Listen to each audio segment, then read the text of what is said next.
Quand j'ai gagné 2 places pour le concert de mon groupe d'enfance, j'ai invité mon père, et quelque chose d'inattendu s'est passé ce soir-là. Je n'avais jamais rien gagné de ma vie.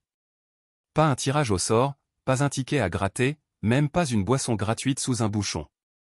Alors quand j'ai reçu ce mail intitulé « Félicitations, vous avez gagné vos places pour le concert privé de The Wild Halls », j'ai d'abord cru à une arnaque. Le genre de mail douteux qui te promettent une croisière si tu réponds à un sondage. Mais c'était réel. Mon nom était sur la liste. 2 places. Concert privé. Une petite salle parisienne, seulement une centaine de personnes. Intime, acoustique, exceptionnel. The Wild Halls. Le groupe de mon enfance. Mon père et moi les écoutions en boucle. Surtout l'album Fitter and Fearfully, qu'on passait sur la vieille chaîne hi-fi de la cuisine. Il me portait sur ses épaules, me faisait tourner dans le salon pendant que je chantais faux sur Broken Moon. Ce groupe, c'était notre lien. Mon père n'était pas toujours expressif, mais dès que la musique commençait, il redevenait ce gars drôle et léger, celui qui claquait des doigts et tapait du pied contre les carreaux. Quand j'ai vu 2 places, mon premier réflexe a été d'inviter un ami. Mais son nom à lui s'est imposé. Mon père. Je lui ai envoyé un message, pas trop solennel, « Tu te souviens des Wild Halls ? J'ai gagné des places pour un concert très privé. Tu viens avec moi. » Il m'a appelé dans la minute. « Tu plaisantes ? » Non. « T'es sûr que c'est pas une arnaque ? » Non plus. Je viens de vérifier, tout est vrai. Et j'ai pensé à toi direct. Il a eu un petit silence. Puis, alors c'est oui. 1000 fois oui. Le concert était prévu pour vendredi soir. Une semaine pile. Je ne tenais plus en place. Je redécouvrais les morceaux, j'écoutais tous les vieux albums. Même les plus récents que je n'avais pas trop aimés à l'époque. Et je me suis surpris à chanter à voix haute chez moi. Ça ne m'arrivait plus depuis des années. Le jour J, mon père est arrivé chez moi 1 heure avant le concert. Il portait une vieille veste en jean que je ne lui avais pas vue depuis au moins 15 ans. Je crois que je l'avais sur moi la dernière fois qu'on a écouté la Half of Me, non ? M'a-t-il dit en souriant. Peut-être. En tout cas, elle sent toujours le vinyle chaud.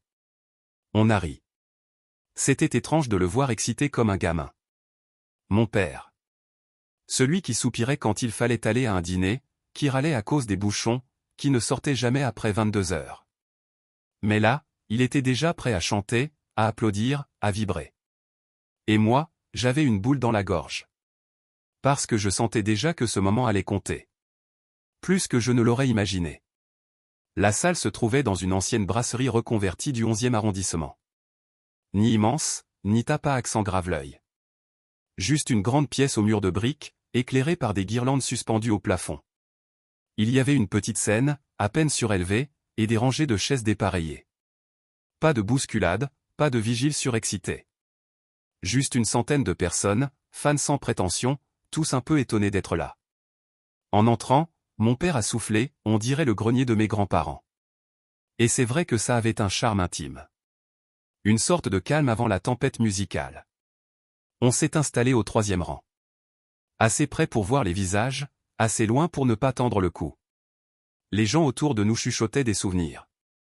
Tu te rappelles quand ils ont joué à Rock en scène, ou, cette chanson, elle m'a aidé à traverser mon divorce. Moi, j'étais absorbé par mon père. Il regardait la scène avec des yeux brillants, comme s'il avait traversé les années juste pour retrouver un moment qu'il pensait perdu. Il a sorti son vieux portable et a pris une photo floue de la scène vide. Pour ta tante Carole. Elle ne va jamais me croire. Quand les lumières se sont baissées, le silence a gagné la salle immédiatement. 3 silhouettes ont pris place. Aucune annonce, pas de bruit. Et puis, une voix. Bonsoir. Merci d'être ici. On va jouer comme si on était chez nous. Parce qu'on en a besoin. Et peut-être vous aussi. Le premier accord de Dust at Dawn a résonné. J'ai senti mon père frissonner. Littéralement. Il m'a regardé, et sans rien dire, on a commencé à chanter. En chuchotant d'abord. Puis plus fort. Comme si notre mémoire retrouvait chaque mot, chaque intonation, chaque pause.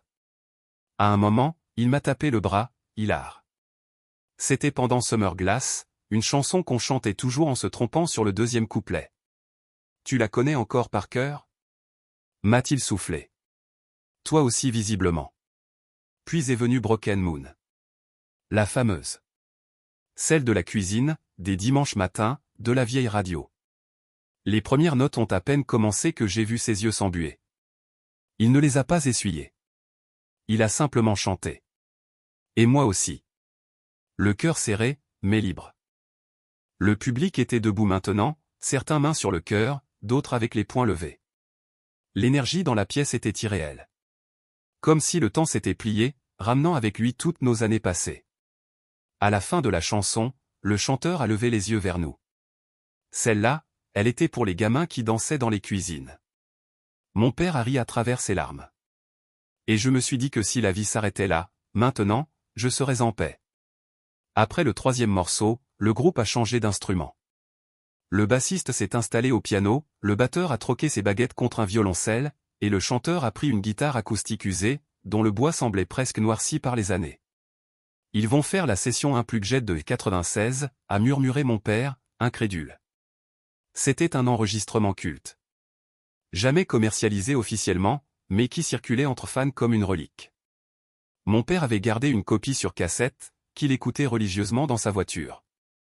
Je me souvenais encore du moment précis où il avait mis la main dessus, chez un disquaire à Bruxelles, lors de vacances improvisées. Quand les premières notes de Low Tide ont résonné, l'émotion est montée d'un cran. C'était une chanson qu'on n'écoutait jamais à voix haute. Une de celles qu'on gardait pour soi, pour les nuits où tout semble bancal. Je me suis surpris à murmurer les paroles, presque en tremblant. Mon père, lui, s'est contenté de fermer les yeux. Il a fallu attendre Lanterne pour qu'il recommence à bouger. Il s'est levé d'un bond et m'a tiré par le bras. Viens, on se met devant.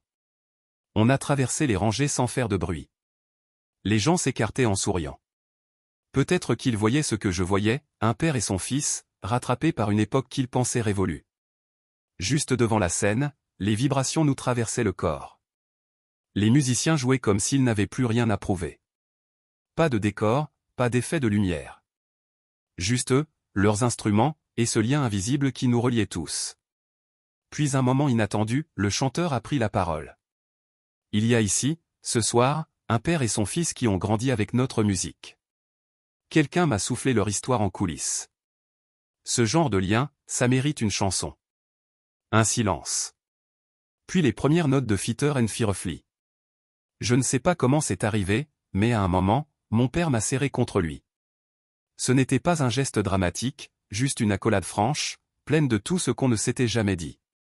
J'ai senti sa main trembler légèrement sur mon épaule. Et j'ai compris. Ce concert, ce n'était pas juste une soirée. C'était une boucle qui se refermait, doucement, dignement. Et alors que la chanson touchait à sa fin, j'ai vu son visage se détendre. Un sourire paisible. Celui d'un homme qui retrouve quelque chose qu'il croyait perdu. Et moi, à ses côtés, je me suis senti à ma place. Entier. Le rappel est arrivé trop vite. Le groupe a quitté la scène sans bruit, saluant à peine, laissant une salle suspendue, presque muette.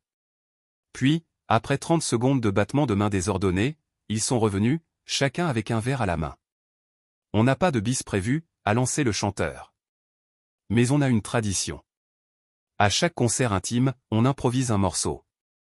Parfois, ça marche. Parfois, pas du tout. Un rire général a soulagé la tension. Puis il a ajouté. On va prendre un risque. On va vous demander vos voix. On a besoin de vous pour celle-ci. Et là, il a entonné les premiers mots de Sunday We Will Meet, une face B jamais jouée en live. Une chanson que peu de fans connaissaient. Mais moi, oui. Mon père, encore plus. C'était la chanson qu'on chantait quand il me ramenait chez ma mère après les week-ends passés ensemble.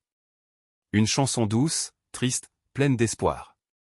Il disait toujours qu'elle ressemblait à notre relation, incomplète, mais lumineuse. Tu te souviens? M'a-t-il soufflé, presque étonné que je la reconnaisse aussi vite. Je n'ai jamais oublié. Et nous avons chanté. Ensemble. Comme on ne l'avait jamais fait. Pas en duo maladroit, mais en harmonie. La vraie. Celle qui ne demande ni justesse ni technique, seulement une mémoire commune. À la fin du morceau, les musiciens ont reposé leurs instruments. Le chanteur a levé son verre, regardant la foule, puis nos deux visages juste en dessous. Pour les souvenirs qu'on ne savait pas qu'on gardait. Et pour ceux qu'on fabrique encore.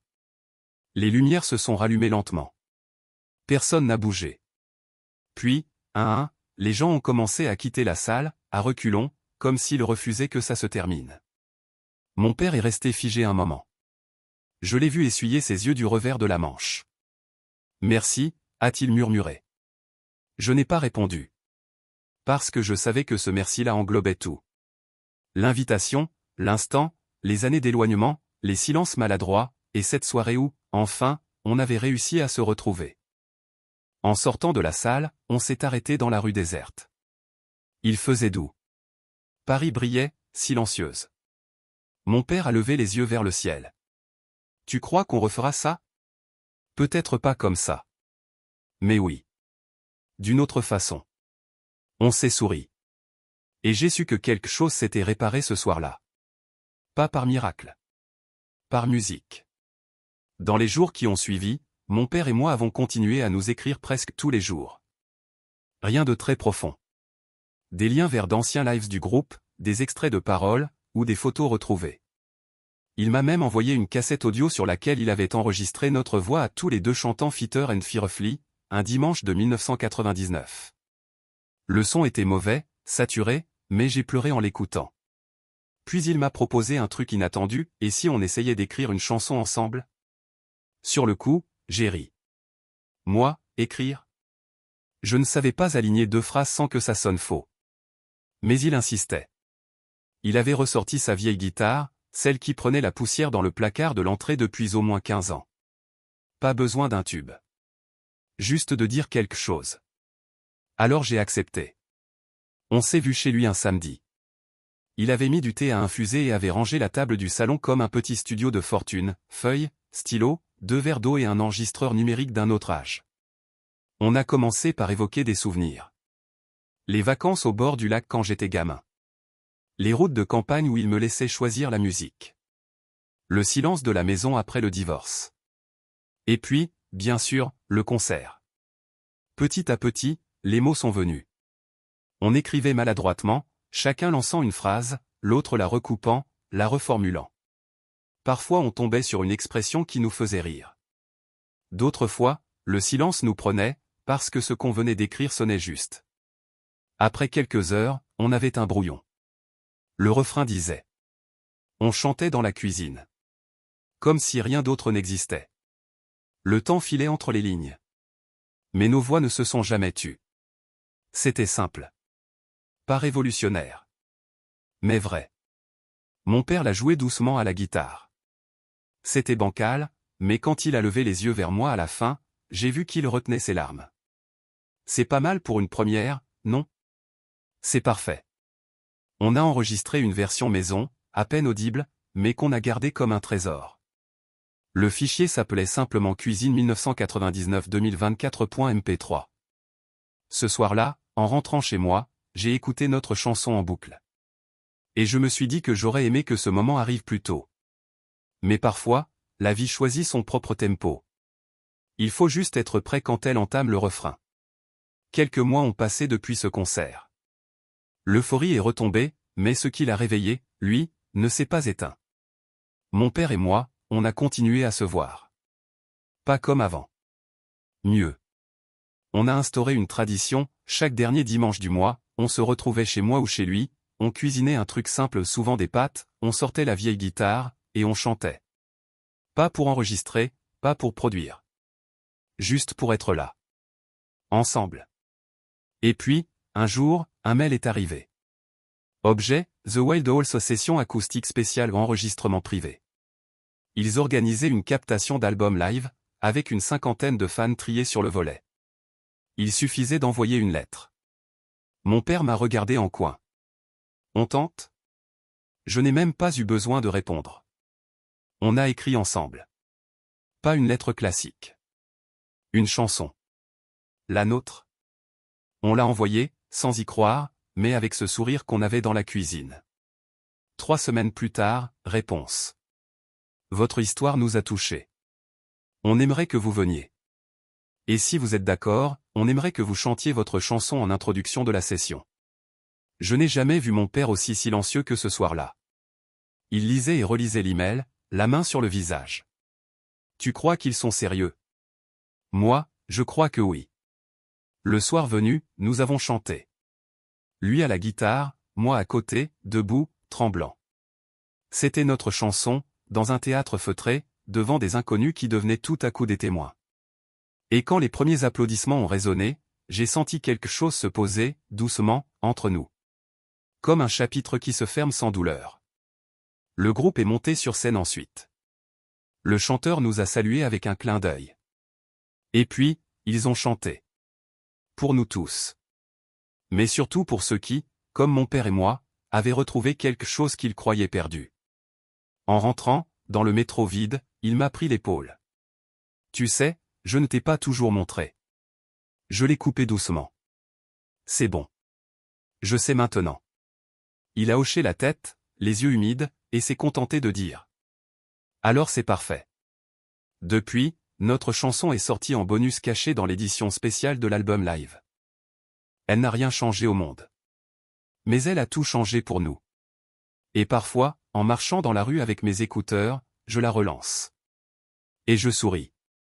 Parce que je me souviens. Et que je sais que cette soirée-là, quelque part, restera la plus belle de ma vie.